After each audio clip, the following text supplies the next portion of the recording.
দেখো বন্ধুরা, আমি আজকে রান্না করব পটল চিংড়ি। তার জন্য আলু, পটল, চিংড়ি মাছ ভেজে নিয়েছি। আর মশলা নিয়েছি জিরা গুঁড়ো, ধনে গুঁড়ো, হলুদ, টমেটো পেস্ট, আদা পেস্ট, আর ফোড়ন দিচ্ছি কালো জিরে, শুকনো লঙ্কা দিয়ে। এবার আমি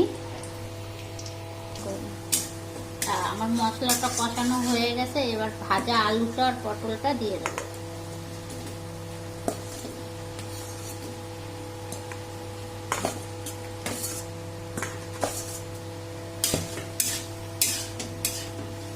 পটলটা দিয়ে একটু কষিয়ে নিলাম। এবার ঝোলটা দিয়ে দেবো। গরম জল করে রেখেছিলাম, গরম জলটা দিয়ে ঝোল দিয়ে